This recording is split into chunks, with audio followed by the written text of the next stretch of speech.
Tonight, moving home in later life. You're lovely, you are. Oh, I'd like you to move in here. We could be good friends. What's the state of housing for our ageing population? We're genuinely on the cusp of a crisis in terms of providing housing for older adults, and something really needs to change. The elderly trapped in their own homes. I can't get my chair over it. I can't manage, because not very steady on my feet. And the price still paid after passing on. Will you have to pay for residence activities that you're never going to take part in because you're dead? Good evening and welcome to the Tonight programme. Most experts agree that we're in the middle of a housing crisis. Much of the focus has been on building more homes for first-time buyers. But 1 in 6 people alive today will live to be 100. So what's the state of housing for people in later life? Reporter Adrian Goldberg goes on a very personal journey to find out.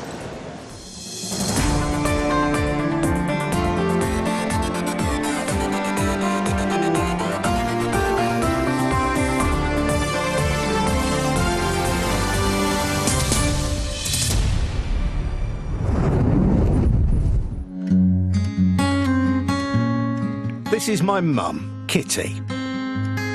She's now 92 years young and lives on her own in the home in which she brought us up. There was me, my brother and 2 sisters. Mum is still house-proud and fiercely independent. Well, I like to have the place nice and I like to keep the house clean. I'd take the trolley, I'd move the photographs, dust the shelf and put them back again. Her 3-bedroom council house holds a lot of memories. But she's had 2 falls at home in the last few months, and one of them left her with a broken hip. We're all coming to the conclusion that she needs to move. It's lonely.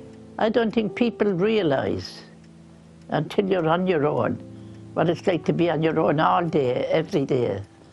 Because there's nobody here to talk to, and you've had enough of your own company by 9 o'clock. The so-called bedroom tax doesn't apply to pensioners, so there's no financial pressure for my mum to leave, but she needs somewhere more suitable, and it would free up her 3-bed council house for a family that needs it. There are nearly 13,000 households on Birmingham Council's waiting list alone. Mum! I mean, this is a house for 6 people. I mean, there's 2 double bedrooms and a single one. So, like, I only use one. There's nobody there to use them. But it would be ideal for a young family, wouldn't it? Now, we know my mum needs to move. She'll be better off somewhere where there's more company and medical help on hand if she needs it. But a survey this year for the Centre for Ageing Better found that 90% of older people are still living in mainstream housing. And unlike the 70s and 80s when they wanted to move to sheltered accommodation, most of them now want to stay there. And 88-year-old widow Mary Lyons is one of them. She loves her bungalow, where she's lived for nearly 25 years. Oh, it's beautiful, absolutely beautiful. I mean, you couldn't fault a place. Everybody admires it when they come up here. And because you've got a nice background out the garden, and that's why I fell in love with it when I come and thought it was great. But now the home she loves has become her prison. Following a fall, she can't negotiate the step to leave her home. I can't get my chair over it. I can't manage, because not very steady on my feet. Well, when you've been a busy lady and then suddenly you don't do anything and you're trapped inside, that is not a good feeling, really. Not good feeling at all. And that isn't all. It takes her hours to wash herself too. I have to go to the sink with the chair and wash a bit of my body, a bit at a time, dry it and do another bit, but it's a long procedure. Mary needs a ramp and a wet room to live with dignity. Like many pensioners who own their own homes, she's asset rich but cash poor. She had no idea a government grant was available to help her until her family chanced upon the information. You always think, because you live in your own home, and she's not on pension credit, so you never think about actually asking for help from anywhere. You don't think you're going to get it. It's called the Disabled Facilities Grant, and it can pay for adaptations to homes to help people like Mary remain independent. Every year, £500 million of government funding is distributed to local authorities to provide the grant. And although it is means tested, it's available to people on low incomes who own their own homes. At the moment, she's totally trapped, especially when it's summer now as well, and she's normally out. She used to go for little wanders, and then she chats to people as she wanders down the road, and, you know, she's missing all of that. For Mary, the grant would be life-changing. We'll see how she gets on later. But with a number of people unaware they also might be eligible, critics have accused some councils of not doing enough to advertise the grant. We commissioned a report looking at the practice across different councils, and it's very variable. I think the issue is that councils do need to make more information and advice available. A number of homes are what we would call dangerous and pose a serious hazard to older people. So they might fall, break their hip, for example, and that is life-threatening. The Local Government Association says councils are working hard to provide housing adaptations and mobility aids. They say it's essential that the grant is fully funded to keep pace with future demand. But they also say the government needs to plug a £3 billion gap facing adult social care, as well as reversing reductions to public health grants. So this is the website, this is the one I go on to. Yeah.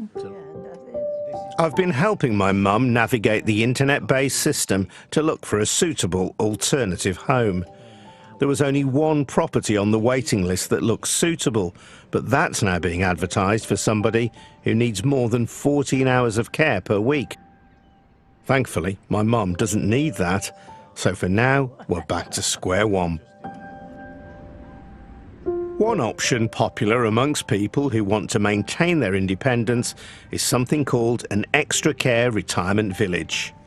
Extra care villages are the only setting where you have a structure that looks after people that have care needs, but also make sure that people that want to live independently are supported to do so. There are lots of programs, gyms, dances, socials, groups that she can interact with, which will mean that she's not just in a safe environment, she's in an enjoyable environment. Retirement villages have been around for 20 years now, but they're sparsely dotted around the country. Fortunately, there is one reasonably close to where my mum lives. Most of the apartments are only available to buy, but they do have some flats designated for rented social housing. People who are eligible can bid for them on the council website if they become available. So I'm bringing my mum to take a look for herself. Hello, Marjorie. Hello. I'm Adrian. Hello, Adrian. And this is my mum, Kitty. Hello. Lovely to meet you. I'm fine. Come on in. The Tonight team filmed with Marjorie 3 years ago when she first moved into her flat. How did you end up here? What happened before? Right, well, what happened, I got a 3-bedroom council house. Which is what my mum's got. Yeah. I lost my husband, and at first I wanted to stay there. Yeah, well, that was like me. But then, as the years went on, you know, after about 4 years, I started feeling not comfortable. No, I it's like lonely in the evenings. Yes, that's right. And I was frightened to answer my door. Yeah. I'd even hide to make sure they couldn't look through the window and see me. Well, I got a marvellous family. Yeah. And if only they'd realised what I was going through, they would have been there to help. But I wouldn't tell them. You know, I don't want to be worrying them. But you're not lonely here? Oh, not a bit. Not a bit. There's so much to do here that you have to pick and choose what you want to do. We have lots of entertainment We have outings. Do you mind just giving us a little tour? Oh, I would love to give you a little tour. Come on then, let's have a look around. There we go, my darling. We got it, Mum. You're lovely, you are. Oh, I'd like you to move in here. We could be good friends, couldn't we? Let's go and have a look. Very accessible, isn't it? I had several falls while I was at the house, so this is absolutely ideal. I mean, that's brilliant. You just walk in and just have your shower. They are brilliant. So what's the verdict, Mum? I would like to get one like this, Adrian. You would? If I was lucky enough. But there's a problem. Less than 1% of over 65s in the UK have access to retirement villages like this one. In places like the USA and Australia, there's 7 times more chance of getting into one. The real issue comes to affordability, because it's not free to live in an extra care type retirement village. In some local authority areas, you may get some money towards the costs associated with living in an extra care retirement village, but in other local authorities, you won't. So it's not something that is affordable for all, unfortunately. Most retirement villages have a mixture of ownerships and rentals. In my mum's case, she would be looking at renting, like Marjorie, who pays less now than she did for her council house. When it comes to buying, different retirement villages operate different schemes. And some of them can have big financial implications, as Kath discovered after she lost her mum Elsie. My mum came from quite a deprived background. She was a housewife for most of her life. She was involved with the church and the local community, but she's just a lovely, kind person. By her 70s, Elsie was suffering from mobility issues. She decided to move into the Hayeswood retirement village in Merseyside. She didn't have enough money to buy the flat outright, so she did a deal whereby she bought a 75% share and paid rent on the rest. She had lots of friends there and she took part in the activities, and I think she appreciated certainly being there, and certainly having the on-site carers who, when she was ill, she had them in supporting her, and they were wonderful. She lived there for 5 years, and when she died, it was inherited by her daughter. Her flat was a big, spacious 2-bedroom flat. It was wheelchair accessible.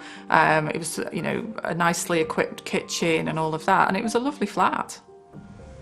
The complex is run by housing association Your Housing Group. They had first option to sell, and a sales advisor got in touch with Kath. She said, you know, clear the flat, and when you're ready for me to market it, we'll go ahead.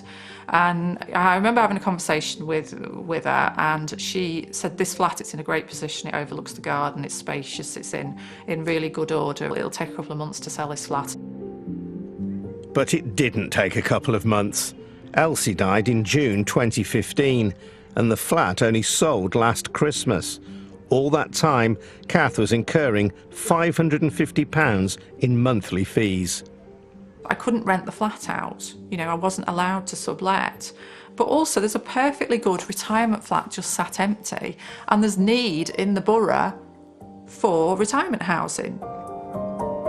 The flat cost £92,000 in 2010. It finally sold for £70,000. But after payment of service charges, Kath was left with less than £40,000 as a final settlement. I know I am really lucky to have got some of it, and I'm incredibly grateful to my mother for leaving that money to me. But £30,000, I thought that frankly was outrageous for an empty flat that had sat there for 3 years. I think if you are considering retirement housing, you have to ask the awkward questions. What happens when I die? Will you charge me for water and electricity that I will never use because I'm dead? Will you charge me for residence activities that I will never take part in because I'll be dead? And what happens if after, say, 6 months, the property isn't sold? Is your family just going to be left to deal with it? Your Housing Group told us the sale of the property was managed in accordance with the terms of the shared ownership lease. We apply the terms of the lease in a consistent manner. The value and sale of any property is driven by market forces. All buyers are advised to seek legal advice when purchasing a property to ensure they understand the terms before proceeding. Shirley and Dennis Rathbone live in the same retirement village as Marjorie, who we met earlier. They paid £245,000 for their 2-bedroom flat nearly 4 years ago, and they're really happy with it. When we got here and found how things were, you know, the people, the company, I quite liked it, and I wouldn't have it otherwise now, because you can never be lonely here. But Shirley and Dennis won't make a profit on their investment. When they leave, it has to be sold back to the charitable trust that runs the village for the original price. They must also pay a 1% fee, also based on the original sale price, for every year they've lived there, up to a maximum of 10%. Overall, selling could cost their estate £25,000. So you don't get the full price back, but you know what it's based on. It's not going to be based on a hypothetical sum in the future. Shirley and Dennis knew the deal before they moved in, and for them it's worth it. It's got me thinking about the impact that a change of home could have on my mum's well-being. Potentially it's a huge decision in terms of her health outcomes. She's much more likely to maintain her independence, her health, her happiness, her general well-being in an environment that's supported. I think if you look at the traditional sheltered accommodation, there often aren't the facilities or the resources to support people leading a wide range of different activities, maintaining social groups other than sitting in a room together. It can lead to lower demand for long-established sheltered housing. Housing association Salix Homes took over the ownership of Salford Council's housing stock in the northwest of England, including sheltered housing flats, which they accept don't necessarily fit the needs of much of today's elderly population. More and more older people want independence. What they don't want is the type of property that's more a nursing home style of property, and unfortunately that's what a lot of shelter schemes currently offer. The lack of demand has got so bad that Salix has actually closed one of its sheltered housing complexes, refurbished it and reopened it as flats for key NHS workers for a local hospital.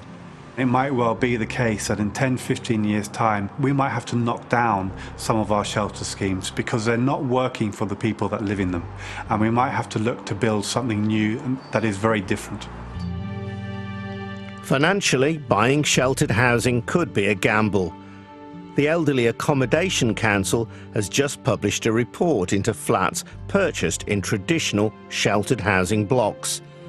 It found that in 7 of the last 18 years, the value of these brand new 1- and 2-bedroom flats had gone down when they were sold on between 5 and 9 years later.